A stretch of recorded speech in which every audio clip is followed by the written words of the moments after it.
마태복음 12장 22절에서 28절 말씀, 하나님 나라의 임함이라는 제목으로 오늘의 본문의 말씀을 함께 상고해 보았으면 합니다. 오늘의 본문의 말씀에 집중하고자 하는 부분은요, 하나님 나라가 어떻게 임하여지느냐라는 것에 대해서 조금 더 중심적으로 말씀을 드리겠습니다. 먼저 오늘 본문의 배경을 보면은요, 예수님께서 말 못하고 보지 못하고 귀신 들렸다라는, 귀신 들렸다. 무엇 때문에 벙어리가 되었습니까? 귀신 때문에. 다시 말해서 병들었던 몸이 누구 때문이냐면은 귀신 때문에 병이 들었다라는 겁니다. 그래서 예수님이 그 귀신을 내어 쫓고 그 사람을 고치시니 바리새인들이 어떻게 생각했다? 귀신의 왕의 힘을 입어 귀신을 내어 쫓았다 라고 생각을 했다라는 거예요. 이렇게 생각하게 된 이유가 무엇입니까? 백성들이 예수님이 병든 자를 고친 것을 보고 뭐라고 수군거려요? 다윗의 후손이 아니냐? 이것이 바로 다윗의 후손이 나타남이 아니냐? 라는 거예요. 예수님의 행동과 예수님의 모습과 예수님의 말씀을 들으면서 백성들이 인식하는 것이 무엇이에요? 선지자들이, 예언자들이 다윗의 후손이 곧 나타나서 우리를 구원해 줄 것이다, 이 말을 믿었던 이 유대인들이 뭐랍니까? 예수님의 모습들을 바라보면서 다윗의 후손이라고 이야기하고 있다는 거예요. 근데 이 말을 들은 바리새인들, 서기관들, 제사장들, 율법사들이 뭘 해요? 경계를 하기 시작합니다. 하나님 말씀을 들었고 하나님의 말씀을 가르치고 하나님의 말씀으로 백성들을 다스리는 사람들이 다윗의 후손, 구원자가 나타나시는 것에 대해서 왜 경계를 할까요? 그들의 잘못이 드러나기 시작하기 때문인 거예요. 죄가 드러나기 시작했다는 거예요. 잘못하고 있는 사실들이 드러나기 시작했고 그것들을 깨달아 알기 시작했다는 거예요. 그래서 뭐랍니까? 회개하는 것이 아니라 그 죄를 감추기 위해서 예수를 배반해요. 배척해요. 예수님이 사역하시면서 귀신 들린 사람들에게 귀신을 내어줬고 병든 자들에게 그 병을 고쳐주는 이런 형상들을 하나님의 백성들에게, 하나님을 아는 사람들에게 보이고자 하고 그들이 알았으면 하는 그 사실들을 이야기하고 있는 거예요. 그게 무엇이냐? 오늘 본문에 기록되어 있는 바로 하나님의 나라입니다. 병으로부터 해방되어지고 귀신으로부터 해방되어졌을 때에 이 해방되어진 이 순간이 무엇을 경험하게 되냐면 하나님 나라를 경험하게 된다는 거예요. 우리 몸에 고통이라는 것이 찾아오잖아요. 그러면 이 고통이라는 것이 우리가 살아가는 시간 동안에 계속 이 고통이 우리를 괴롭게 하고 힘들게 하잖아요. 그런데 어느 순간 한순간에 이 고통에서 벗어나면 어떻습니까? 너무나도 자유로워지잖아요. 허리가 아팠습니다. 근데 어느 순간 허리가 안 아파요.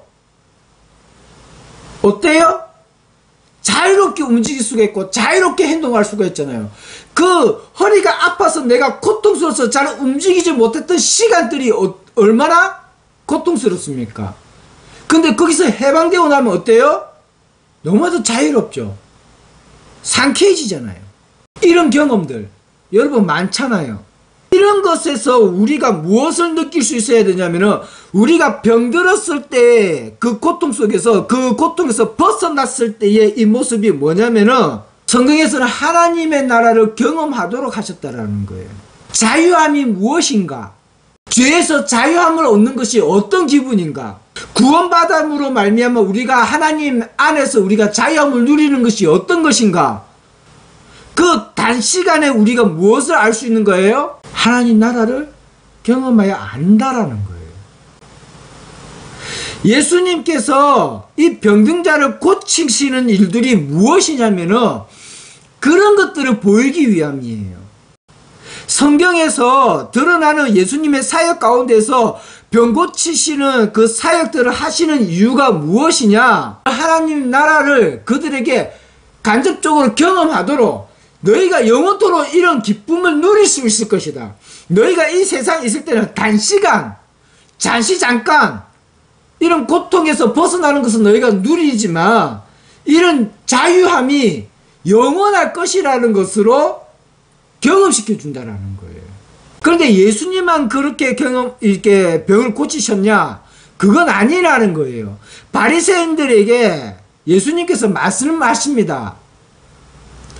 내가 바엘세불의 힘을 빌어서 귀신을 내어 쫓는다면은 그럼 너희 아들들이라고 하고 있는데 여기서는 제사장 그 바리새인들의 제자들 그리고 그들에게 바리새인들에게 속해져 있는 그런 사람들 중에 뭐 하는 사람이 있었다? 귀신 내어 쫓는 사람이 있었다라는 거예요. 누구의 이름으로? 하나님의 이름으로. 예수님뿐만 아니라 하나님 안에 믿음의 사람들은 하나님 안에서 믿음을 잘 알고 성령의 도움을 받은 사람들이 어떻게 했다? 예수님과 같이 귀신을 내어 쫓는 일들을 했다라는 거예요. 그들에게 속해 있는 사람들이 그런 일을 하는 것은 하나님의 일이고 예수님의 일은 하나님의 일이 아니냐? 되묻는 거예요. 내가 귀신 내어 쫓는 것은 성령의 힘이 아니고 너희들이 귀신 내어 쫓는 것은 성령의 힘이냐? 뭐가 다르냐라는 뭐가 다르냐? 그러면서 보여주고자 하신 것이 무엇이냐? 내가 귀신을 내어 쫓음으로 말미암아 이 사람들이 자유함을 얻는 것이 벌써 이 자유함을 누림으로 말미암아 그 안에 무엇이 임재되었다? 하나님 나라가 임하였다. 이렇게 설명하고 계시는 거예요. 그래서 병에서 자유함을 얻고 귀신에서 자유함을 얻고 고통 속에서 자유함을 얻는 것, 이 자체가 무엇이다? 하나님의 나라를 경험함으로 말미암아 하나님 나라를 이미 체념했다라는 거예요. 우리가 이 체념한 이 하나님 나라를 우리가 뭐 해야 된다? 사모해야 된다. 어떻게? 영원히 우리가 누려야 할 것으로 사모해야 된다라는 거예요. 여러분이 아셔야 될 게 무엇이냐? 그냥 병이 들었다, 병이 나았다가 아니에요. 고통 속에서 자유함을 얻는 것을 여러분이 경험했다라는 것은 무엇을 경험해야 되냐면은 죄의 구속된 삶에서 벗어나서 죄의 자유함을 얻는 것, 사단의 매임에서 자유함을 얻는 것, 이런 것으로 여러분들이 생각하고 인식하여서 어떻게 해야 된다? 이것을 사모해야 된다라는 거예요. 기도하면서. 왜 하나님의 나라에 대해서 우리가 제대로 인식하지 못하고 있냐면은 이런 것 때문에 하나님의 나라가 저 멀리 있는 곳으로 생각하기 때문이에요. 말씀을 하나 찾아보겠습니다. 누가복음 17장 한번 보십시오. 20절에서 21절. 하나님 나라가 어디에 있다고요? 오늘 읽었던 본문의 말씀에서도 하나님 나라가 어디에 있다고 그래요?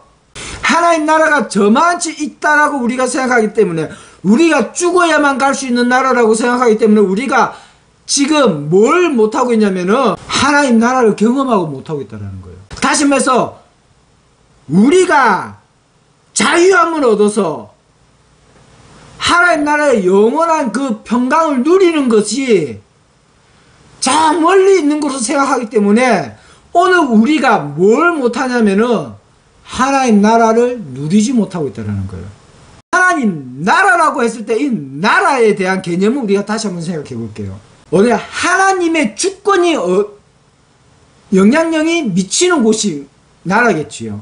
저에게 미치고 여러분들에게 미쳤으면 우리는 하나님의 나라가 되는 거예요. 왜? 우리는 하나님 나라의 백성이니까 하나님의 그 말씀의 영향력이 우리에게 영향이 있다라는 거예요. 하나님 말씀의 영향력을 받지 못하는 사람은 어디 있습니까? 하나님의 주권 밖에 있는 거예요. 그러면 하나님 나라에 포함될까요? 안 될까요? 안 된다라는 거예요. 여러분이 하나님의 영향권 안에 있고 하나님의 주권 안에 있을 때 여러분이 하나님 나라 안에 포함되는 거예요. 그러면 이미 하나님의 나라는 어디에 있어요? 우리에게 있는 거예요. 근데 왜 우리가 하나님 나라를 경험하지 못하는 줄 아세요? 하나님의 말씀의 영향력이 우리에게 영향력을 미치지 못하고 우리가 그 주권 밖에 있기 때문에 우리는 하나님 나라를 경험하지 못한다라는 거예요. 다시 말해서 우리가 어디에 있다? 하나님 주권 밖에 있다. 우리가 신앙생활 하면서도 신앙생활하고 기도를 하고 말씀을 들으면서도 하나님 나라를 경험하지 못한다라는 것은 우리가 하나님 주권 밖에 있고 하나님 말씀을 듣지 아니하고 하나님 영향력이 우리에게 미치지 아니하기 때문에 우리가 하나님 나라 밖에 주어졌기 때문에 하나님 나라가 우리에게 임재되지 않는 거예요. 우리 안에 귀신이 들렸는데 기도해도 안 나간다. 하나님 주권이 하나님의 영향력이 성령의 영향력이 우리에게 영향을 안 미치는 거예요. 왜? 하나님 밖에 있으니까. 아픈데 아파서 너 손 놓고 기도하는데 안 낫는다. 왜? 하나님의 영향력이 우리에게 미치지 않기 때문에. 성령의 힘이 우리에게 미치지 않기 때문에. 왜? 왜 안 미칠까? 하나님의 주권 밖에 있기 때문에. 그럼 우리가 어디에 속해 있지 못하기 때문에요? 하나님 나라에 속해 있지 못하기 때문에요. 여러분의 주인이, 여러분의 중심의 왕이 예수 그리스도면은요, 하나님이면요, 하나님의 말씀의 능력이 영향력을 안 미칠 수가 없습니다. 예수님께서 말씀하셨잖아요. 너희에게 겨자씨 만한 믿음만 있어도 이 산으로 명하여 저리로 옮기라 하면 그 산이 어떻게 한다? 옮겨지리라. 그러니 하나님의 주권이 우리에게 주어진 거예요. 그러니 그 주권의 영향력이 우리에게 있기 때문에 그 영향력들이 나타난다라는 거예요. 그러니 여러분 믿음으로 기도하세요. 무엇을요? 하나님의 영향력이, 선한 영향력이 우리에게서 드러나고 나타나기를 기도하세요. 그러니 우리가 너무 멀리 있는 하나님 나라가 아니라 지금 내가 삶을 살아가면서 내가 겪고 있는 이 삶이 어떻게 돼야 돼요? 하나님 나라를 우리가 살아가는 삶을 살아야 되는 거예요. 이미 하나님 나라가 우리에게 임하였는데, 우리는 이미 하나님 나라에 속하였는데 자꾸만 저 멀리 바라보고 있는 거예요. 그러니까 지금 우리가 누려야 할 것들을 우리가 못 누리고 있는 거예요. 여러분이 하나님을 믿는다라면은, 여러분은 예수님을 믿는다라면은, 여러분이 안에 믿음이 있다라면은 담대해지세요. 불안해하지 마세요. 하나님께서 하시는 일이잖아요. 그러니까 여러분 스스로 여러분이 아픈 곳이 있다. 그러면은 기도를 먼저 하십시오. 왜 이렇게 아픈지를, 그 원인이 어디서 왔는지, 내가 육신을 잘못 누려서 아픈 것인지, 내가 죄를 지어서 아픈 것인지, 내가 죄를 지어서 아픈 것이면 회개하고 돌이켜고 사단을 물러내야만이 이 병든 것이 낫고, 내가 몸을 잘못 눌린 죄로 아픈 거라면은 내가 몸가리를 잘하고 잘하지 못한 것을 하나님 앞에 용서를 구하고 내 몸을 잘 관리할 수 있도록 노력을 하셔야 되는 거예요. 우리가 항상 말씀드립니다. 교회 안에는 두 가지 병이 있습니다. 귀신으로 나타나는 병이 있고 육신으로 나타나는 병이 있습니다. 육신으로 나타나는 병은 병원에 가야 치료를 받을 수 있겠지만, 영으로 나타나는 병은요, 죄로 나타나는 병은요, 기도해야 나아요. 병원에서 잘못 손 떼면은요, 영영 나음을 잊지 못하는 병도 있습니다. 왜? 하나님 말씀에 순종하지 못한 의심으로 말미암아 시작된 그런 병 고치면요, 하나님께서 안 고쳐주셔요. 그래서 병원에 가야 할 것인가, 기도로 나아야 할 것인가, 분별해서 기도하고 분별해야 되는 부분들이 있어요. 이게 우리가 먼저 시작해야 될 기도의 순서예요. 물론 하나님을 모르고 예수님을 모르는 사람은 그럴 수가 있어요. 근데 신앙생활하고 믿음이 있다, 예수를 믿는다 그러면서 먼저 기도하여서 하나님의 음성을 들으려고 하지 않는 것은 불순종이에요. 이미 하나님 주권 밖에서 있는 거잖아요. 원인을 해결하기 위해서 기도해야 돼요. 기도가 답이에요. 내가 하나님의 말씀에 순종하고자 하는 다짐이 필요하고 매 순간 기도하면서 하나님께서 나에게 원하시는 것이 무엇인가를 들여다보고 매 순간 하나님 말씀에 순종하려고 노력해야 돼요. 우리는 매 순간 살아갈 때 그냥 우리가 습관적으로 뭘 먹고 싶을 때 먹고 뭘 사고 싶을 때 사고 무엇이 입고 싶으면 그것에 내가 내 눈에 내 마음에 혹한 대로 내가 내 마음대로 사지만은 하나님께서 허락하지 않는 일들은 그 가운데서 있다라는 거예요. 그것을 분별해내지 못하고 우리가 마음대로 삶을 살아갈 때가 많다라는 겁니다. 그러니 우리가 그 순간에 하나님 앞에서 순종하지 못하고 하나님께 기도하지 못하고 하나님께 분별해서 살아가지 못했던 부분들을 어떻게 해야 돼요? 회개해야 돼요. 그리고서는 더 이상 그렇게 하지 않기 위한 노력도 우리에게 필요한 부분들이 있다라는 거예요. 매 순간 우리는 그런 부분들을 생각해야 돼요. 성령이 우리와 가까이에 있고 우리가 하나님과 동행한다라고 이야기하고 우리가 예수님과 동행한다라고 이야기하면서 왜 그런 것들을 옆에 계신 예수님께 성령님께 하나님께 물어보지 않느냐라는 거예요. 여러분 인격적으로 하나님 만났다, 인격적으로 예수님을 만났다고 이야기하는데 왜 대화가 없죠? 인격적으로 왜 하나님을 대우하지 아니하고 인격적으로 왜 예수님을 대우하지 않느냐라는 거예요. 성령님을 왜 인격적으로 대우하지 않느냐라는 거예요. 무릎 꿇고 기도할 때는 예수님, 성령님, 하나님 부르면서 왜 걸어갈 때에 앉아있을 때에 뭐 다른 것을 할 때는 왜 예수님과 대화하지 않느냐라는 거예요. 얼마나 이게 비인격적인 거예요. 여러분 생각해보세요. 여러분 학교에 다닐 때에 여러분 직장 다닐 때 여러분이 어느 곳에 다른 사람들과 함께 있을 때에 한 사람을 두고서랑은 투명인간 취급하고 그 사람 말하는 것을 듣지도 아니하고 그 사람이 하는 것을 아무 관심을 두지도 않으면서 그 사람을 내가 인격적으로 대우했다라고 여러분 할 수 있냐라는 거예요. 아니잖아요. 근데 어떻게 예수님은 하나님을 성령님을 그 비인격적으로 대우하면서 예수님을 만났다, 예수님을 인격적으로 대우하고 있다, 어떻게 그렇게 이야기하냐라는 거예요. 말이 안 돼요. 언제쯤 하나님 나라의 한 백성으로서 여러분이 한 사람의 백성으로서 하나님께서 여러분에게 맡기신 그 일들을 감당할 수 있겠냐라는 거예요. 여러분이 하나님의 주권 아래 들어가고 여러분이 하나님의 영향력을 받고 있으면 여러분 충분히 경험할 수 있습니다. 성령께서는 이것을 경험하도록 여러분에게 도움을 주시는 분이십니다. 기도하십시오. 기도하면은 분명 성령께서 체험할 수 있게 허락하실 것입니다. 저 멀리 죽어서 가는 하나님 나라가 아니라 여기에 이미 임하져 있는 하나님 나라 여러분 경험하시기 바랍니다.